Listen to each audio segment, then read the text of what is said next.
Il ne faut pas avoir peur. Bonjour à tous.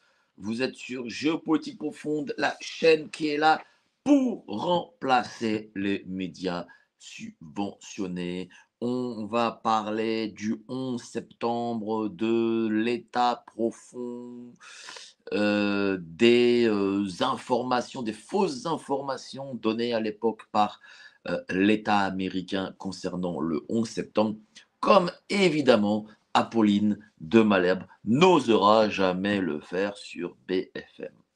Alors, mi-avril, il y a eu une excellente émission de Tucker Carlson, et je le dis très sincèrement, je voudrais qu'on fasse de plus en plus de Tucker Carlson ici en France, c'est-à-dire dans le sens journalistique du terme. Et donc, le Tucker Carlson Show de mi-avril, qui a invité un ancien représentant du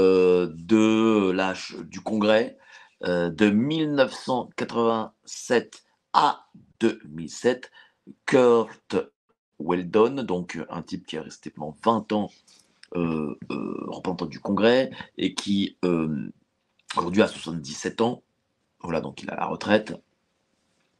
Eh bien, ce membre du Congrès, Kurt Weldon, il était vice-président de la Commission des Forces armées et vice-président de la sécurité intérieure. Voilà, donc membre aussi de 87 à 2007 du Congrès. Donc c'est vraiment quelqu'un qui est important, qui a été important dans la politique américaine. Eh bien, il fait des révélations sur la réalité du 11 septembre. Alors, première révélation, il explique que le FBI a saisi entre 80 et 90 vidéos montrant l'impact sur le Pentagone, et donc du coup montrant qu'est-ce qui aurait pu impacter le Pentagone, parce que en effet, lorsqu'on parle du 11 septembre, on voit ces avions sur ces tours, bon, en tout cas c'est ce qu'on nous montre, et on ne voit jamais ces mêmes images, ce même type d'images sur le Pentagone. On voit essentiellement l'impact sur le Pentagone. C'est-à-dire que, enfin, l'impact après. Voilà. Mais avant, on n'a jamais rien vu. Alors, on nous explique que c'était un des avions des pirates de l'air qui aurait foncé dedans, mais en réalité, on n'a pas la preuve parce qu'on ne l'a jamais vu et personne ne l'a jamais vu. Aujourd'hui, on sait que, d'après Kurt Weldon, c'est le FBI qui a saisi les vidéos. Il existe donc entre 80 et 90 vidéos qui montrent ce qu'aurait impacté le Pentagone. Bon, on ne sait pas aujourd'hui ce qu'il a impacté, lui-même ne le sait pas. Donc parce que ces cassettes vidéo ont été saisies et elles sont dorénavant classifiées secret défense. D'ailleurs, l'administration américaine a déclassifié une partie seulement de l'assassinat de Kennedy. On en a parlé avec notre ami Jean-Dominique Michel jeudi dernier. Bon, déclassifié, cher Monsieur Trump, déclassifié justement l'attentat du 11 septembre. Voilà, déclassifié. Et montrer, prouver, voilà, qu'en effet, vous voulez de la transparence et voulez que le monde sache la réalité de ces grandes affaires. Parce que Kurt Weldon parle, lui, du plus gros mensonge de l'histoire des États-Unis. Pour lui, qui est quand même pas n'importe qui, membre du Congrès, enfin élu du Congrès de 87 à 2007, vice-président de la Commission des Forces armées, vice-président de la sécurité intérieure, lui parle du plus gros mensonge de l'histoire des États-Unis, c'est-à-dire plus gros encore que Kennedy. Et Kennedy, on n'en sent pas tout, et plus gros peut-être encore même que le mensonge lié à la crise sanitaire. Deuxième chose, il explique que Ben Laden, parce que moi j'ai trouvé ça très drôle. Ouais, je vais vous expliquer, tiens, comment moi j'ai vécu le 11 septembre.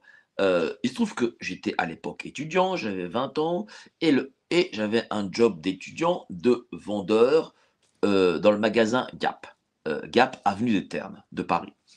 Bon, et j'ai appris voilà, le 11 septembre comme tout le monde. Évidemment, quand on a 20 ans, on est choqué. Et puis, je suis rentré chez moi, j'habitais déjà plus chez mes parents, j'allume la télé et tout de suite, le jour même, on a appris que c'était Al-Qaïda et Ben Laden. Deux noms dont on n'avait jamais entendu parler. Alors peut-être des experts à l'époque, mais moi, j'avais 20 ans, je n'avais jamais entendu parler de ces deux noms. Et j'avais trouvé bizarre, déjà à 20 ans, j'avais trouvé bizarre que en 2 heures, 3 heures, voilà, on avait le coupable, l'organisation, voilà, on avait tout quoi. On avait toutes les réponses en gros, à un attentat qui était à l'époque considéré comme l'attentat le plus important de l'histoire des attentats quoi. Donc, j'avais déjà trouvé ça bizarre. Je dis mais attendez, comment se fait-il parce que quand on a un attentat qui est aussi bien organisé, enfin, dont on nous dit qu'il est aussi bien organisé, dont on nous dit qu'il a fait tant de morts, qu'il a détruit ceci, cela, voilà, parce que faire un attentat en détournant des avions, bon, bah, c'est pas l'attentat des frères Kouachi, c'est ça que je veux dire. Eh ben, euh, on ne peut pas avoir la réponse tout de suite. Ce n'est pas possible. On ne peut pas savoir tout de suite qui peut faire ça, qui a fait ça, comment ils ont fait ça. C'est pas possible. Voilà. Il y a toujours un temps de latence lié à l'enquête et là, rien. Tout de suite. Attentat, Ben Laden, Al-Qaïda. J'avais déjà trouvé ça à l'époque, je le dis, très très bizarre. Et donc, Kurt Weldon, qui aujourd'hui veut parler, il a 77 ans et il veut parler, il se dit voilà, bon, de toute façon ma carrière, ma vie est derrière moi, je vais parler chez Tucker Carlson. Et ben lui dit qu'il y a une deuxième chose qui est quand même assez dingue, c'est que Ben Laden n'était pas en Afghanistan, il était en Iran. Et ça change énormément de choses parce que rappelez-vous, le monde, en tout cas le monde occidental, est parti faire la guerre à l'Afghanistan et à l'époque, la première version des talibans. La France elle-même, rappelez-vous, Jacques Chirac était en hélicoptère au-dessus de New York, il a fait envoyer des troupes, et je me demande du coup si, pour la guerre en Irak qui arrive juste après, si Jacques Chirac, en effet, il a pas dû se dire, en fait, je me suis fait bananer par les Américains, par l'administration Bush, et donc il est hors de question que j'envoie des troupes en Irak. Peut-être ça aussi, hein. Peut-être qu'il a refusé justement ses troupes en Irak parce qu'il a envoyé par solidarité des troupes en Afghanistan et in fine il a dû comprendre que eh bien en fait il y a eu mensonge d'État de la part des Américains. Et vous savez très bien, quand on est président de la République et qu'on est dans la diplomatie, on ne peut pas après dire oh, attendez, mais George Bush, l'administration, etc.,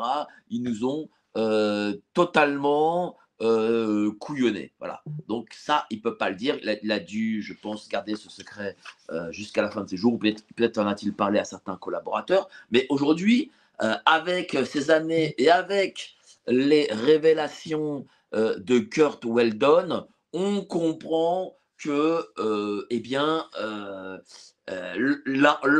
l'après de l'histoire. Et du coup, le fait que Ben Laden était en Iran et pas en Afghanistan, ça change beaucoup de choses. Si en effet, voilà, Ben Laden a organisé l'attentat du 11 septembre, et si en effet, comme le dit la version officielle, Il y a eu, bon, bah, donc, sur New York, enfin sur les 2 tours, ensuite sur le Pentagone, ça a, tué, 5 000 à 6 000 personnes et qu'en effet, il devait y avoir représailles, eh bien, les représailles se font contre l'Iran. Elle ne se fait pas contre l'Afghanistan. Pourquoi donc du coup représailles, contre l'Afghanistan? Pourquoi? Là, nous n'avons pas la réponse. Parce que voilà, Ben Laden est en Iran, c'est l'Iran, en gros imaginons, qui est complice, des attentats du 11 septembre, ben représailles en Iran. Non, ils ont pourtant, choisi, heu, l'Afghanistan. Alors pourquoi? Pourtant l'Afghanistan, il y a pas grand-chose, hormis, un immense trafic de drogue. On peut penser, enfin l'opium, héroïne, tout ça, vient, enfin beaucoup, enfin pas tout, mais une grande partie, vient, de l'Afghanistan. L'Afghanistan, sur la question de l'héroïne, c'est un peu la Colombie, voilà, c'est un peu comme la Colombie pour la cocaïne. Est-ce que, et ça on peut se poser la question, est-ce que la CIA, qui a, qui aussi, enfin, à une époque, à un moment donné, était une sorte de dealer, puisque on connaît aujourd'hui les méthodes de la CIA pour avoir drogué les Afro-Américains, pour avoir vendu des nombre de drogues, de cocaïne, etc. Est-ce que peut-être que la CIA trempait dans le, je sais pas moi, dans l'héroïne et que elle en faisait du trafic et peut-être qu'il fallait faire exploser certaines preuves, si je puis dire.